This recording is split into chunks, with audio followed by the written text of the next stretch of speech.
ರಾಜ್ಯದಲ್ಲಿ ಮಡಿವಾಳ ಜಾತಿಯನ್ನ ಎಸ್ಸಿ ಮೀಸಲಾತಿ ಪಟ್ಟಿಗೆ ಸೇರಿಸುವಂತೆ ಆಗ್ರಹಿಸಿ ರಾಜ್ಯಾದ್ಯಂತ ಹೋರಾಟ ನಡೆಸುವುದಾಗಿ ಮಡಿವಾಳ ಸಮಾಜದ ಮುಖಂಡರು ಎಚ್ಚರಿಕೆಯನ್ನ ನೀಡಿದ್ದಾರೆ.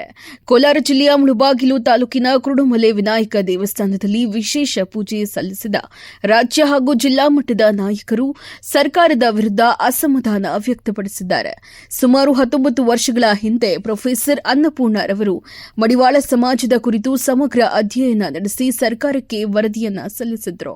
ಆದರೆ ಇಷ್ಟು ವರ್ಷಗಳಾದರೂ ವರದಿಯನ್ನ ಸ್ವೀಕರಿಸಿ ಮೀಸಲಾತಿ ಕಲ್ಪಿಸುವ ಕೆಲಸವನ್ನ ರಾಜ್ಯ ಸರ್ಕಾರ ಮಾಡಿಲ್ಲವೆಂದು ನಾಯಕರು ಆರೋಪಿಸಿದ್ದಾರೆ.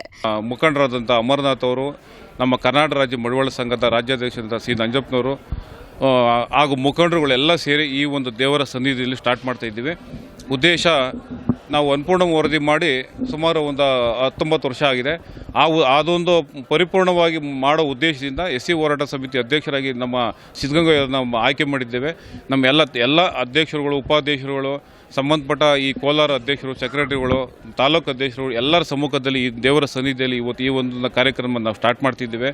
ಈ ಒಂದು ದೇವರ ಸನ್ನಿಧಿಯಲ್ಲಿ ನಮ್ಮ ಏನು ಮುಖಂಡರುಗಳು ಎಲ್ಲ ಸೇರಿಕೊಂಡು ಈ ಒಂದು ಜಾಗದಲ್ಲಿ ಎಸ್ಸಿ ಹೋರಾಟ ರಾಜ್ಯಾದ್ಯಂತ ಪ್ರವಾಸ ಮಾಡಿ ಸಂಘಟಿಸಿ ನಮ್ಮ ಏನು ಸರ್ಕಾರಿ ಬೇಡಿಕೆ, ನಮ್ಮ ಏನು ಭಾಳ ವರ್ಷದಿಂದ ಬೇಡಿಕೆ ಇದೆ. ಏಕೆಂದರೆ ಇವತ್ತಿನ ದಿನದಲ್ಲ, ನಾವು ಎಸ್ಸಿ ಪರಿಶಿಷ್ಟ ಜಾತಿ ಸೇರಬೇಕು ಅಂತ ಆಲ್ರೆಡಿ ಈಗ ನಮ್ಮ ದೇಶದಲ್ಲಿ 21 ರಾಜ್ಯದಲ್ಲಿ ಎಸ್ಸಿ ಸೇರ್ಪಡೆ ಆಗಿದೆ ನಮ್ಮ ಮಡಿವಾಳ ಜನಾಂಗ.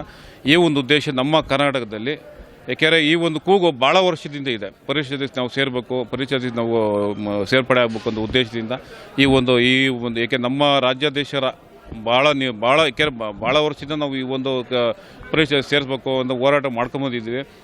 ಈ ಒಂದು ಸಂದರ್ಭದಲ್ಲಿ ಈ ಕಾಂಗ್ರೆಸ್ ಸರ್ಕಾರದ ಸಿದ್ದರಾಮಯ್ಯರು ಹಿಂದುಳಿದ ವರ್ಗ ನಾಯಕ ಈ ಒಂದು ಸಂದರ್ಭ ನಾವು ಮಾಡಿದರೆ ನಾವು ಪರಿಶಿಷ್ಟ ಸೇರ್ತೀವಿ ಅನ್ನೋ ಉದ್ದೇಶದಿಂದ ಇಲ್ಲಿಂದನೇ ನಾವು ಚಾಲನೆ ಕೊಡ್ತಾ ಈ ಒಂದು ಕಾರ್ಯಕ್ರಮ ನಾವು ಸ್ಟಾರ್ಟ್ ಮಾಡ್ತಿದ್ವಿ. ಈ ಹಿನ್ನೆಲೆ ಸರ್ಕಾರದ ಮೇಲೆ ಒತ್ತಡ ಹೇರುವ ಉದ್ದೇಶದಿಂದ ರಾಜ್ಯದ ಪ್ರತಿಯೊಂದು ಜಿಲ್ಲೆ ಹಾಗೂ ತಾಲೂಕು ಕೇಂದ್ರಗಳಲ್ಲಿ ಹಂತವಾಗಿ ಪ್ರತಿಭಟನೆ ಆರಂಭಿಸುವುದಾಗಿ ಮಡಿವಾಳ ಸಮಾಜದ ಮುಖಂಡರು ಎಚ್ಚರಿಕೆಯನ್ನ ನೀಡಿದ್ದಾರೆ.